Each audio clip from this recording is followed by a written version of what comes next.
അൽഫാമും കുഴിമന്തിയും ഒക്കെ ഇപ്പോൾ കേരളീയരുടെ ഒരു ഫേവറേറ്റ് ആഹാരമായി മാറിയിരിക്കുകയാണ്. മുക്കിന് മുക്കിന് ഹോട്ടലുകൾ പൊങ്ങി വരികയാണ്. നമ്മുടെ ഈറ്റിംഗ് കൾച്ചർ തന്നെ മലയാളികളുടെ മാറിക്കൊണ്ടിരിക്കുകയാണ്. എല്ലാ ദിവസവും ഹോട്ടലിൽ നിന്ന് കഴിക്കുന്ന ആളുകളായിട്ട് മാറിക്കൊണ്ടിരിക്കുകയാണ്. കുട്ടികൾക്കും അതുപോലെ ചെറുപ്പക്കാർക്കൊന്നും ഇപ്പോൾ വീട്ടിൽ നിന്ന് ആഹാരം കഴിക്കാൻ പറ്റില്ല, ടേസ്റ്റ് ഇല്ലെന്നാണ് പറയുന്നത്.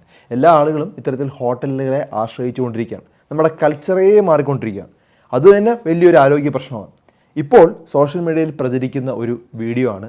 ഒരു വ്യക്തി ഇതുപോലെ ഇത്തരത്തിലുള്ള ആഹാരം വാങ്ങിക്കാനായിട്ടൊരു ഹോട്ടലിൽ പോയ സമയത്ത് അവിടെ ഒരു പ്ലാസ്റ്റിക് കത്തിക്കുന്ന ഒരു മണം അദ്ദേഹത്തിന് കിട്ടി.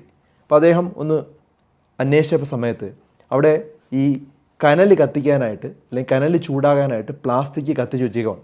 ഈ പ്ലാസ്റ്റിക് ആകുമ്പോൾ വളരെ ചീപ്പാണ്, അത് കുറേ നേരം കത്തിക്കോളും. അതുപോലെ കനൽ ചൂടാകാനും അതുപോലെ കനൽ കത്താനും ഒക്കെ അത് ഹെൽപ്പ് ചെയ്യും. സാധാരണ കൽക്കരിയും അങ്ങനെ പല പല പരിപാടികളൊക്കെ ചെയ്യാറുണ്ട്. അതിനെയും കാട്ടും ഏറ്റവും സേഫായിട്ടും വളരെ ഈസി ആയിട്ടും ആളുകൾ കരുതിയാണ് ഈ പ്ലാസ്റ്റിക് കത്തിച്ചു വെച്ചേക്കുന്നത്. ഇത് ആരോഗ്യത്തിന് പ്രശ്നമാണോ അല്ലയോ എന്നുള്ളതാണ് ചോദ്യം. നിങ്ങൾ എന്താണ് കരുതുന്നത്?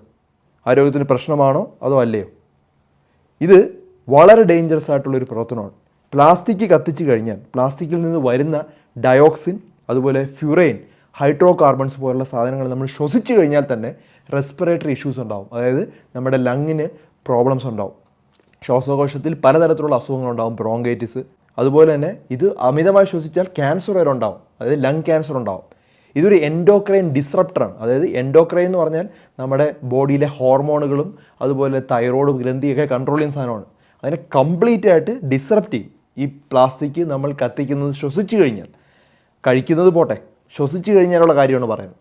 ഇതിങ്ങനെ കണ്ടിന്യൂസ് ആയിട്ട് ചെയ്താൽ എൻഡോക്രൈൻ പല ഓർഗൻസുകളും ഹോർമോണുകൾ വളരെയധികം കുറയുകയും പല പ്രശ്നങ്ങളും നമുക്കുണ്ടാവും. റീപ്രൊഡക്റ്റീവ് പ്രോബ്ലംസ് ഉണ്ടാവും, ഇൻഫെർട്ടിലിറ്റി, വന്ധ്യത ഉണ്ടാവാൻ സാധ്യതയുണ്ട്. ഇത്രയധികം ആളുകൾക്ക് വന്ധ്യത ഉണ്ടാവുന്നതിൻ്റെ ഒരു കാരണവും ഇത്രയധികം ആളുകൾക്ക് എൻഡോക്രൈൻ പ്രോബ്ലം ഉണ്ടാകുന്നതിൻ്റെ പ്രധാന കാരണത്തിലൊന്നാണ് ഇത്തരത്തിൽ പ്ലാസ്റ്റിക്കിൻ്റെ അമിതോപയോഗവും പ്ലാസ്റ്റിക് കത്തിക്കുക എന്നുള്ളൊരു പ്രശ്നം. രണ്ട് കാരണം കൊണ്ടാണ് ഇത്തരത്തിൽ ഹോട്ടൽ ഉടമകളും അതുപോലെ അവിടെയുള്ള ജീവനക്കാരും ഇത്തരത്തിൽ പ്ലാസ്റ്റിക് കത്തിക്കുന്നത്. ഒന്ന്, അറിവില്ലായ്മ ആയിരിക്കാം. അവർക്ക് അറിഞ്ഞുകൂടാ ഇങ്ങനെ കത്തിച്ച് കഴിഞ്ഞാൽ ഇങ്ങനെ പ്രോബ്ലം ഉണ്ടാവുമെന്ന്. ചിലപ്പോൾ അറിവില്ലായ്മ കാണാം, ഒരു 30% അത്തരത്തിലുള്ള ആളുകളായിരിക്കാം. രണ്ടാമത്തൊരു കാര്യമുണ്ട്, അഹങ്കാരം. ഞാനിങ്ങനെ കത്തിച്ചാൽ എന്ത് സംഭവിക്കാനാണ് എന്ന് ചിന്തിക്കുന്ന കുറച്ച് ആളുകൾ നമ്മുടെ ഇടയിലുണ്ട്. ഫുഡ് ആൻഡ് സേഫ്റ്റി അതോറിറ്റിയൊക്കെ നമുക്കുണ്ട്, ഇടയ്ക്കിടയ്ക്ക് ചെക്കിംഗ് ഒക്കെ നടക്കുന്നുണ്ട്. പക്ഷേ പിടിച്ചു കഴിഞ്ഞാൽ പോലും കർശനമായ നടപടികളോ ഒന്നും നടക്കുന്നില്ല. അപ്പം നിയമത്തിൻ്റെ പഴുതുകളും നിയമത്തിനോടുള്ള പേടിയില്ലായ്മയും കാരണം ഇത്തരത്തിലുള്ള കാര്യങ്ങൾ അവർ ചെയ്യുമ്പോൾ വല്ലപ്പോഴും അല്ലേ പിടിക്കപ്പെടുള്ളൂ. പിടിക്കപ്പെട്ടാലും ഒന്നും സംഭവിക്കില്ല എന്ന് വിചാരിച്ച് ബാക്കിയുള്ള 70% ആളുകളും ചെയ്യുന്നത് ഞാനല്ലല്ലോ ആഹാരം കഴിക്കുന്നത്, എൻ്റെ മക്കളല്ലോ ആഹാരം കഴിക്കുന്ന വേറെ ആൾക്കാരാണ് എന്ന് കരുതി അവർ ഫുഡ് ഉണ്ടാക്കുകയാണ്. ഇത്തരത്തിൽ ഈ പ്ലാസ്റ്റിക്കിൻ്റെ ഈ ഒരു ഫ്യൂംസ് പല സ്ഥലങ്ങളിലും അത് പറ്റിപ്പിടിച്ചിരിക്കാം. പ്രത്യേകിച്ചും ഒരു ക്ലോസ് ആയിട്ടുള്ള സ്ഥലങ്ങളിലാണ് കത്തിക്കുന്നതെങ്കിൽ ഇത് നമ്മുടെ ആഹാരത്തിൽ കലർന്നു കഴിഞ്ഞാലും വളരെ ഡേഞ്ചറസ് ആണ്. പ്രത്യേകിച്ചും ബിസ്ഫെനോൾ, BPA പോലുള്ള സാധനങ്ങളും PVC പോലുള്ള പോളിവിനൈൽ ക്ലോറൈഡ് പോലുള്ള സാധനങ്ങളൊക്കെയാണ് നമ്മൾ പല സാധനങ്ങളിലും ഉപയോഗിക്കുന്നത്, ഇപ്പോൾ പല പ്ലാസ്റ്റിക്കിലൊക്കെ. അത് കത്തിച്ചു കഴിഞ്ഞാൽ അതിൽ നിന്ന് പുറത്തു വരുന്ന ഈ വിഷവാതകം വളരെ ഡേഞ്ചറസ് ആയിട്ടുള്ളൊരു കാര്യമാണ്. ഇതിനുവേണ്ടി നമുക്കെന്ത് ചെയ്യാനായിട്ട് കഴിയും? നമുക്ക് ചെയ്യാൻ പറ്റുന്നത് ഇതിന് എല്ലാവർക്കും അവയർനെസ് കൊടുക്കുക. ചില ആളുകൾക്ക് അറിയില്ല, ഒരു 30% ആളുകൾക്ക് അറിയില്ല എന്ന് ഞാൻ പറഞ്ഞു. അവരിലോട്ടെങ്കിലും എത്തിച്ചു കൊടുക്കുക. കുറേ ആളുകൾ അങ്ങനെ ചെയ്യാതിരിക്കും. കർശനമായ നിയമങ്ങൾ കൊണ്ടുവരണം. പ്ലാസ്റ്റിക് ഒരു പൊതു സ്ഥലങ്ങളിൽ ഒരു കാരണവശാലും കത്തിക്കാനായിട്ട് പാടില്ല എന്നുള്ള നിയമങ്ങൾ കൊണ്ടുവരണം. അത് പിടിക്കപ്പെടുകയാണെങ്കിൽ അല്ലെങ്കിൽ അത് കണ്ടുപിടിക്കുകയാണെങ്കിൽ കർശനമായിട്ടുള്ള ശിക്ഷ കൊടുക്കണം. എങ്കിൽ മാത്രമേ ഇത്തരത്തിലുള്ള കാര്യങ്ങൾ ഒഴിവാക്കാനായിട്ട് പറ്റുള്ളൂ. ഇപ്പോൾ ഹോട്ടലിൽ നിന്ന് കഴിക്കുന്നതൊക്കെ കുഴപ്പമില്ല, പക്ഷേ വല്ലപ്പോഴും ആക്കാനായിട്ട് നോക്കുക. ഈ വല്ലപ്പോഴും എന്ന് പറയുന്നത് എല്ലാ ദിവസവും എല്ലാ നേരവും അല്ല എന്നും കൂടെ മനസ്സിലാക്കുക.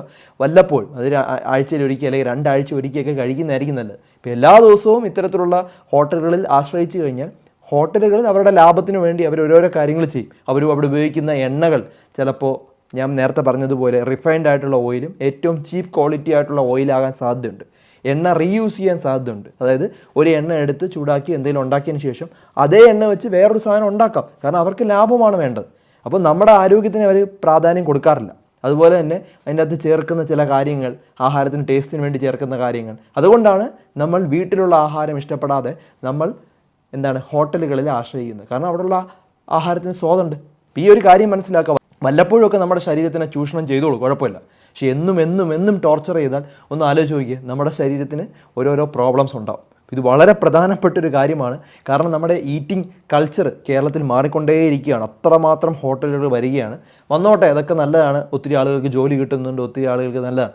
ഇത്തരത്തിലുള്ള തെറ്റുകൾ കണ്ടാൽ പോലും വളരെ കർശനമായ നടപടികൾ ഇല്ലെങ്കിൽ ഇത്തരത്തിലുള്ള തെറ്റുകൾ ആവർത്തിച്ചുകൊണ്ടേയിരിക്കും. അപ്പം അറിവില്ലായ്മ കറക്റ്റ് ചെയ്യാൻ ശ്രമിക്കുക, കർശനമായ നിയമം കൊണ്ടുവരിക. ഇത് മാത്രമേ ഈ ഒരു പ്രശ്നങ്ങളിൽ നിന്ന് നമുക്ക് രക്ഷപ്പെടാനായിട്ട് കഴിയൂ. അല്ലെങ്കിൽ നമ്മുടെ മക്കളും അല്ലെങ്കിൽ നമുക്കും ഇത്തരത്തിലുള്ള പ്രശ്നങ്ങൾ വീണ്ടും വീണ്ടും ഉണ്ടായിക്കൊണ്ട് എന്ത് വിശ്വസിച്ചാണ് നമ്മൾ ഇത്തരത്തിലുള്ള ഹോട്ടലുകളിലൊക്കെ പോയി കഴിക്കുക. ഇത് വ്യക്തമായിട്ട് നിങ്ങൾ മനസ്സിലാക്കിയിരിക്കേണ്ട ഒരു കാര്യമാണ്. ധാരാളം ആളുകളുടെ അറിവിലേക്ക് ഈ ഒരു വീഡിയോ ഷെയർ ചെയ്ത് കൊടുക്കുക. മറ്റൊരു വീഡിയോയുമായി ഡോക്ടർ ഡി ബെറ്റർ ലൈഫ് ഉടനെ വരുന്നതായിരിക്കും. Take care all.